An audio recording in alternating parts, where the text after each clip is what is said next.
couple of weeks ago, I was doing a presentation. It was actually to the Rod Blagojevich Center for Ethical Government.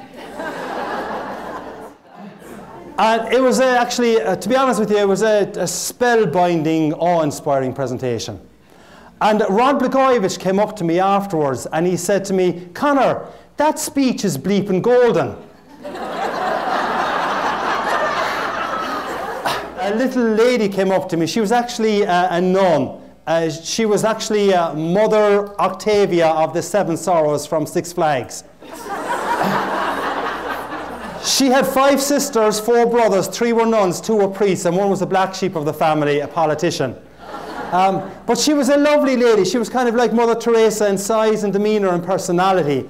And she said to me, Mr. Cunneen, that was an awe-inspiring, spellbinding presentation. See? She said to me, "I loved your piece about goals, attitudes and behaviour." But she said, when you were living back in Ireland many years ago, and you were barely surviving on a meagre daily diet of thin cabbage soup and overboiled potatoes with the skin left on for added fibre. And she said to me, when you were living in one of those, sleeping in one of those tiny beds, in a tiny room, in a tiny cottage, in a tiny village, overlooking as you saw the sun go down over Galway Bay. And I said to her, "You mean, dear little old lady, when I was living in one of those pretty whitewashed thatched cottages that dot the picturesque Irish landscape?" And she said to me, "Shut up and don't interrupt me." And then she went on to say, Mother Octavia went on to say, "Mr. Cunneen, when you were living in one of those pretty whitewashed thatched cottages that dot the picturesque Irish landscape, did you at that stage have a clear goal and a clear vision that you would become a cherished and a beloved inspirational speaker who brings hope and meaning to the lives of ordinary people and even extraordinary people at the Edward Hospital recognition luncheon?" Word for word. I told her, "You know, dear little old lady, it wasn't as easy as that, because I remember many years ago running home. There was bitter, salty tears running down my angelic face. The kids in the neighbourhood had been calling me names again, and I ran home into the arms of my mother. I tell you, it was a painful experience because she had 4 arms the size of Brian Urlacher's. And I said to her, Mama, I'll never become a cherished and beloved inspirational speaker who brings hope and meaning to the lives of ordinary people and even extraordinary people at the Edward Hospital recognition luncheon."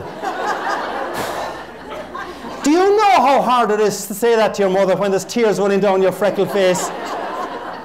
And she said, "Why not, son?" I said, Mama, how can I become a great motivational speaker? I mean, think of the disadvantages.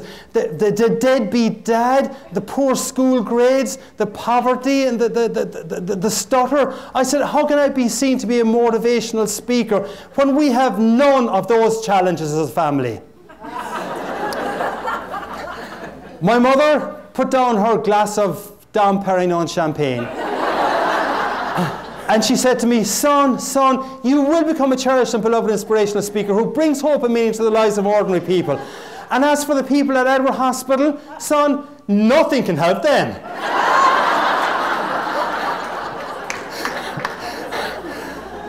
But she said to me though, "Son, you do have some growing up to do. I mean, you are 28 years of age."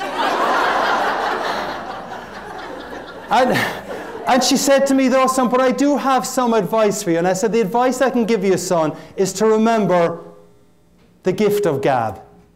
And my mama said to me, "Conor, if you remember the gift of GAB, goals, attitudes, behaviour, it can create a top of the morning experience for you and for the people that you work with." So she said, when it comes to goals, set yourself a simple goal that you can make a difference to someone on Monday or Tuesday or Wednesday, because it will actually pay it forward and it'll go on.